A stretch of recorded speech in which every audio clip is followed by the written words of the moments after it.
And the next news we need to talk about is obviously Shohei $700 million Ohtani. Crazy. I have a lot to say about this, but I don't want to like curse and stuff, so I'm gonna try not to. But yeah, I got a lot to say about it too. You go first. So at first I heard like first of all I saw the thing come on my phone, you know, Dodgers sign Ohtani, whatever. And I text you, and it was funny because again, if you look at our older videos, you did say that the Dodgers were probably the team that was going to get him, and there was a bunch of crazy stuff, you know, whatever talks going around for agents and all that stuff, you know, trying to bid the price up. But at the end of the day, he probably ultimately wanted to go to the Dodgers, and it turned out to be that way. So I give you props on that, bro. Good job. Thank you, sir. But I saw how much.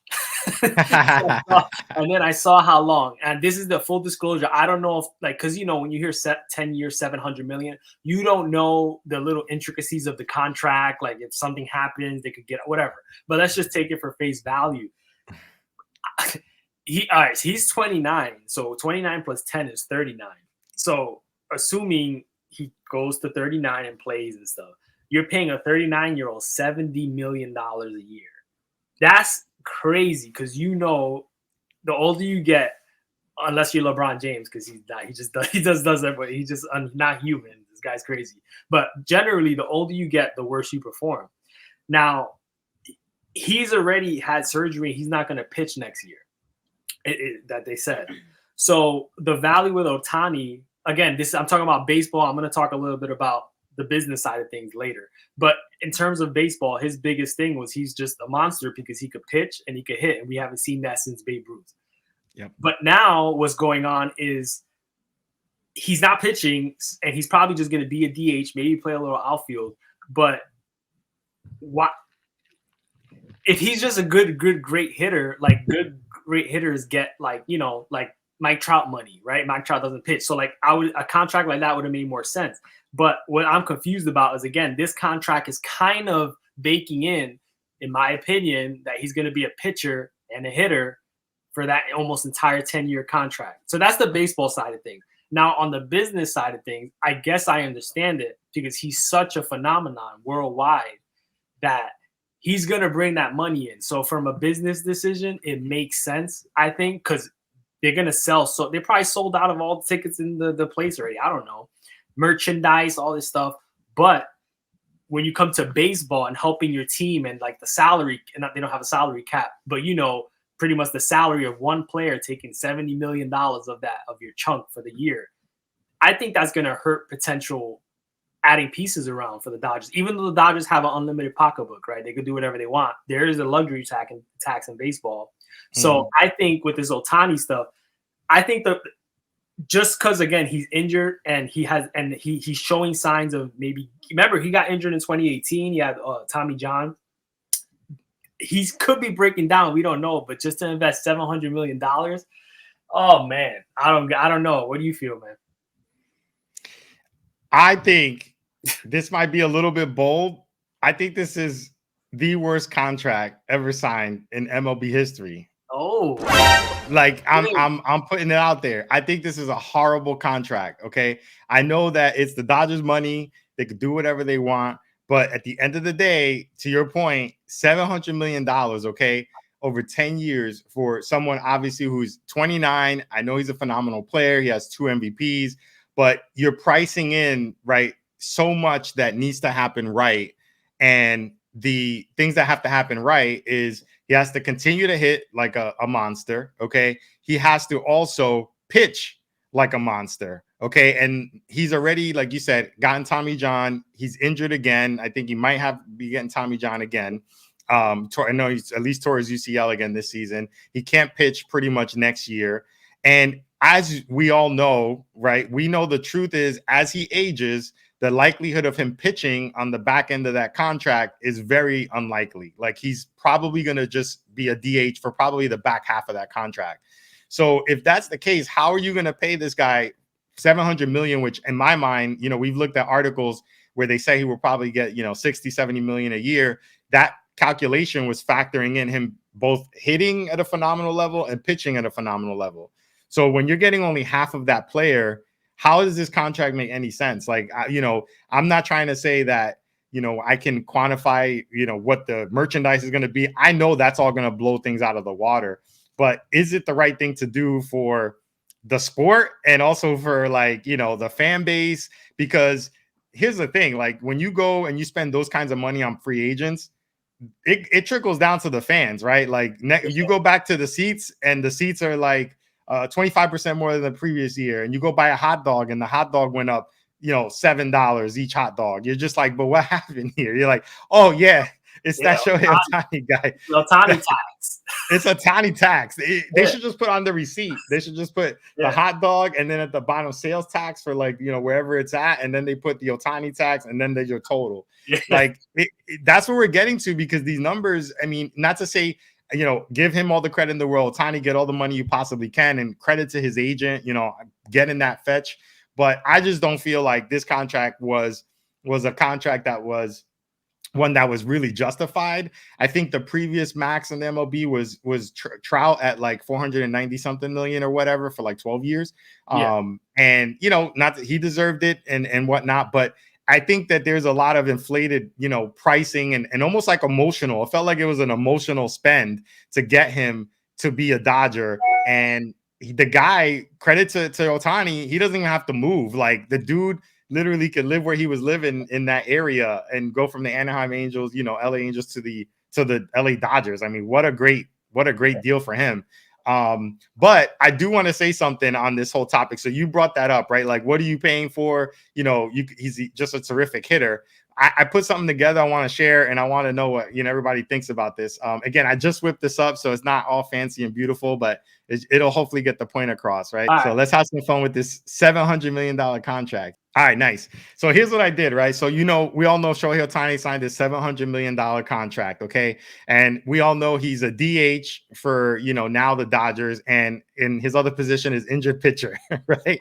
So we know he's still a phenomenal pitcher when he's healthy, but still right now he's on the shelf. And like I said, he's not going to pitch his entire career. However, here's what I did. I wanted to compare this, versus a mystery player, right? And I'm going to obviously disclose who the mystery player is in a second, but side by side, what you have here is, based on Baseball Reference, you could see just basically what Shohei Ohtani does over a season, like 162 game average. Okay. I know his career isn't over, but this is what he's doing game in, game out over 162 game season. Yeah. Then I have a mystery player on the right. So let's compare the numbers, right? Shohei Ohtani, even with, the MVP seasons he's had so far, his average is 274. All right. He's hit 40 home runs on average in a season, 101 RBIs he drives in. His on-base percentage is 366. His slugging percentage is 556. And as we all know, right, the big news that we're talking about is he's earned the highest pay for one season is $70 million, because his contract is going to be over 10 years, right? Yeah. So our mystery player on the right, okay, is batting, has batted, let's say, over 162 game average, 286. Yeah, 36 home runs on average in a season, 119 RBIs, on-base percentage of 380, better than Ohtani, okay? Slugging percentage of 552, so pretty much neck and neck, all right? So what I want to do is now show you who this player is, and then we could just kind of talk about like, hey, you know what, like, what are we doing here in terms of what are we paying for if you're the Dodgers, and is this money justified? Do you want to take a guess at the mystery player? I mean, it's really difficult, but I'll just let you take a stab if you want. 286 average, home runs, about 36 RBIs, 119. I'll give you a one hint. The one hint is this player no longer plays in the MLB. He's a retired player. Oh, shoot. I know that's not a great hint, but if you just want to take a stab at it. Okay, I was gonna say like I don't think 286. I was gonna say someone like Nelson Cruz, but no, right? It's not Nelson Cruz, but that's a good guess though. He just retired, right? But that's a really good guess. But I'll just put it out there, and then let's have an interesting debate on what we do with this contract. So the mystery player here, would you agree that these numbers are pretty similar though? Yeah, for sure.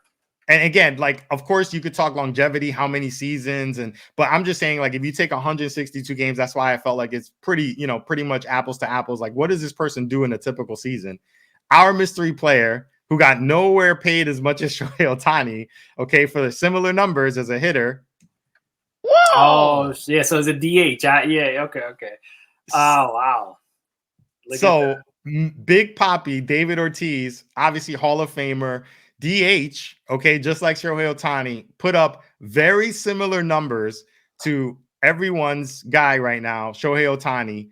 And he did it for the highest pay he's ever made in one season. This isn't over the lifetime, but in one season, he started signing like 1 year contracts. So at the end of the season, the highest David Ortiz ever made in his career for one season was $16 million in 2016. Now, I know there's inflation, there's all this stuff, but man, I don't know if inflation is $16 million to $70 million in 2023 in that short amount of time, in like 7 years for Shohei Ohtani. And if you're going to say the difference of that to that is a little bit of inflation and his pitching, how many years is he going to pitch? That's the question. Yep. And is he going to be, in my opinion, I think he might even not be a starter in the future. He might be some type of reliever or whatever. So it's, yeah, that's crazy. That's good. That's good research right there, man. And then again, you look at those. Yeah, you look at those numbers. I mean, again, obviously David Ortiz is a Hall of Famer, and incredibly good bat. But he was technically just a DH, so they just knew him as a batter, and that was it. And he got paid like it too. He got paid well, but you could definitely see with these numbers that from a baseball standpoint, Ohtani is getting paid too much, but he also transcends baseball. That's the argument that we can't fight. He transcends baseball. He's going to bring a lot of butts in the seats and all that stuff. So that's where, the argument, when it comes to that, it's going to be hard to fight. But like I said, my argument too is that when you're paying $70 million to a player, you're also hurting your team in the sense of how much other players can you bring in around them? Because obviously, in baseball, not like basketball, like there's one ball, the star gets it and tries to win, whatever. You can't do that in baseball. You need a team. So when you have $70 million going to one player, and I know they got Mookie Betts, they got Freddie Freeman, they got a lot of, big budget there. It's going to be a little bit hard unless you're going to be hitting good prospects and paying them cheap. You know how it works, and using them that way. But $70 million for one player, tough. Yeah, I mean, let's check out this comment from David. John Henry bought the Red Sox for $660 million, and the Dodgers just paid more for a DH.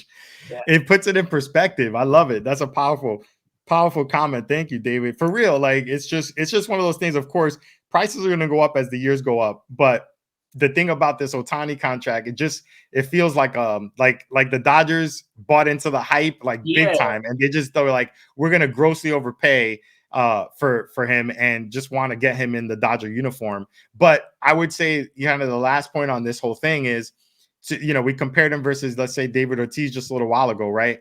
The difference though is, to your point, like Ohtani's going to transcend the team and the sport.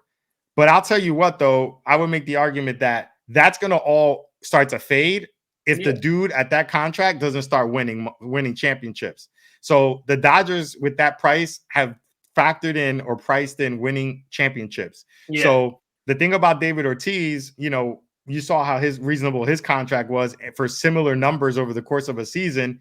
The dude was winning championships. He won rings, right? So all this transcending stuff and Ohtani stuff with regards to he's going to be the greatest or he's gotten the most money from anyone, it's not going to matter now that he's gotten that money unless he's bringing home the hardware.